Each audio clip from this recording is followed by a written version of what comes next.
What matters most in moments like this isn't only the message itself, but how the rest of the world interprets that message.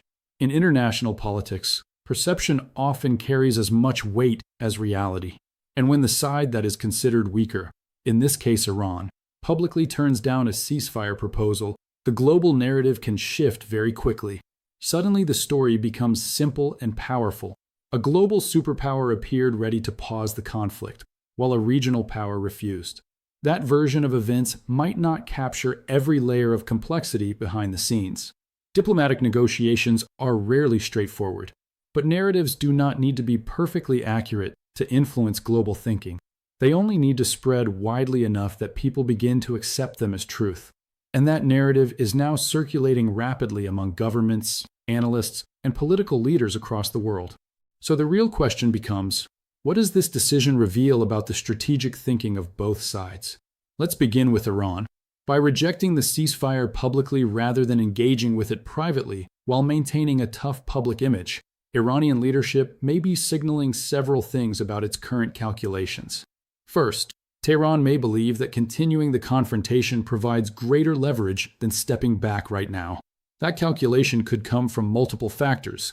Iran may feel that its recent military actions, particularly missile operations, have been more effective than outside observers realize. If Iranian leadership believes it has gained momentum, it might see little reason to slow down. Another possibility is negotiation strategy. Maintaining pressure can sometimes improve a country's position at the bargaining table. From Tehran's perspective, keeping tensions high could strengthen its ability to demand more favorable terms later. There is also an economic angle to consider. Prolonged tension in the region increases costs for the United States and its allies. Military deployments, advanced missile defenses, and the constant readiness of forces across the Middle East require enormous financial resources. Iran may believe that over time those costs will create political and economic pressure on Washington. In other words, Iranian leaders may be calculating that patience works to their advantage. The public nature of the rejection also suggests something about internal unity within Iran's leadership structure. In political systems like Iran's, decisions with major international consequences are not made casually. When a senior official delivers a message this significant, it almost certainly reflects approval from the highest authorities. That includes the supreme leader and the senior command of the Revolutionary Guard. Rejecting a ceasefire offer so openly, especially on a major American media platform, comes with serious risks. If the United States responds by escalating military action, Iran could face significant consequences. The willingness to accept that possibility indicates that Iranian leadership feels confident in its current position, or at least committed to the strategy it has chosen. Domestic politics may also play a role. Every government must consider its internal audience, and Iran is no exception. Publicly refusing a ceasefire proposed by the United States sends a strong message to domestic supporters. It reinforces the idea that Iran refuses to bend under external pressure. For a political system that has long defined itself through resistance to American influence, that symbolism carries real value inside the country. Now let's shift the perspective and look at what this situation means for the United States. From Washington's viewpoint, the consequences are serious and complex. American military forces across the region remain in a high-risk environment with no clear diplomatic exit available. Each day the confrontation continues increases the danger for American personnel, bases, and strategic assets operating in the Gulf region. The financial burden is also substantial. Maintaining large-scale military readiness in the Middle East requires massive resources. Aircraft carrier groups, advanced interceptor missiles, surveillance systems, and logistical support across multiple countries add up to enormous costs. Over time, sustaining those operations can strain defense budgets and require difficult political decisions about spending priorities. But beyond the financial cost lies a deeper strategic concern: credibility. Credibility is one of the most valuable currencies in international politics. The United States maintains security partnerships with several Gulf nations, including Saudi Arabia, the United Arab Emirates, Bahrain, Kuwait, and Qatar. These countries rely heavily on the assumption that the United States will remain the dominant security provider in the region.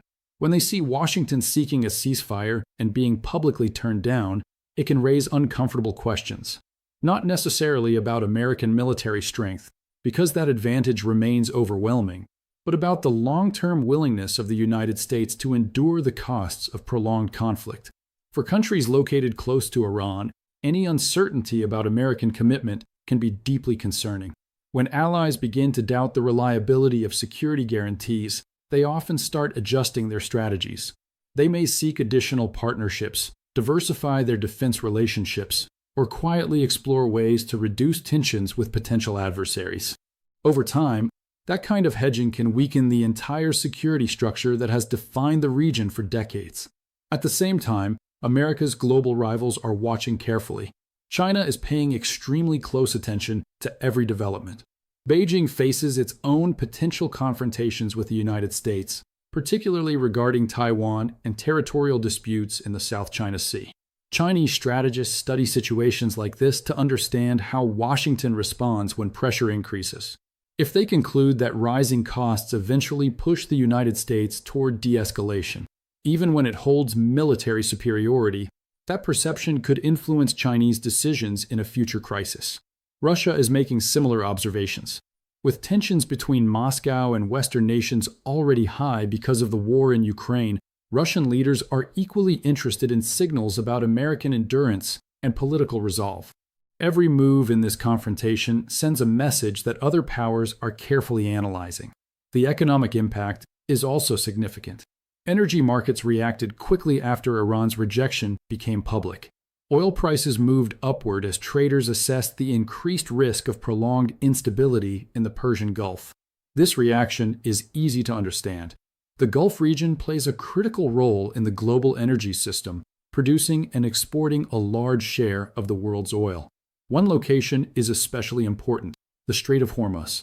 A massive percentage of global oil shipments pass through that narrow waterway every day. Any conflict that threatens shipping in that corridor can disrupt energy supplies worldwide.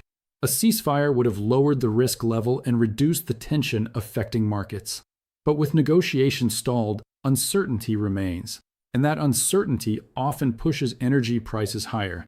Higher oil prices eventually affect consumers through increased fuel costs, transportation expenses, and broader inflation. For the global economy, continued instability in such an important energy region adds another layer of uncertainty at a time when many countries are already dealing with economic challenges. There is also a historical pattern worth considering.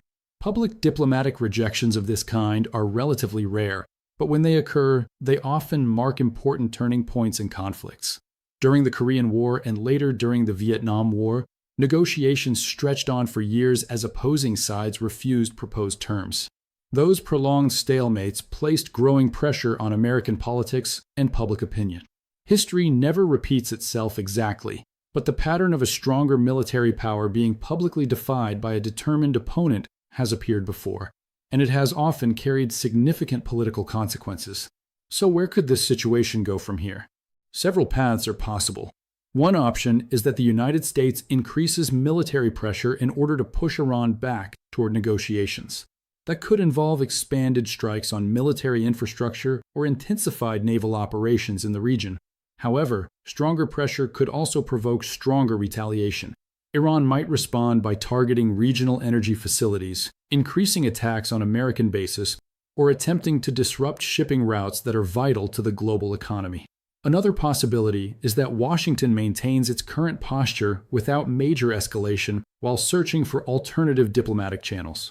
That approach reduces the immediate danger of a wider war, but it also prolongs the uncertainty and financial costs of an ongoing standoff. The most concerning scenario is a gradual cycle of escalation that neither side fully controls. History shows that conflicts can expand unexpectedly due to miscalculations, communication failures, or internal political pressures. The absence of direct diplomatic relations between the United States and Iran increases that risk. When communication relies on intermediaries rather than direct dialogue, misunderstandings become more likely. And when nuclear capabilities are part of the broader strategic environment, the consequences of miscalculation become far more serious. There is one final aspect of this moment that deserves attention: the role of media in modern geopolitics. Iran's decision to announce its rejection on American television was not random. It was a carefully chosen platform designed to reach the American public directly. By speaking calmly and clearly in English to an international audience, Iran's foreign minister ensured that the message would bypass diplomatic filters and travel straight to viewers around the world. In today's information environment, shaping the narrative can be just as important as military strength. Iran cannot match the United States in terms of aircraft carriers or advanced fighter jets.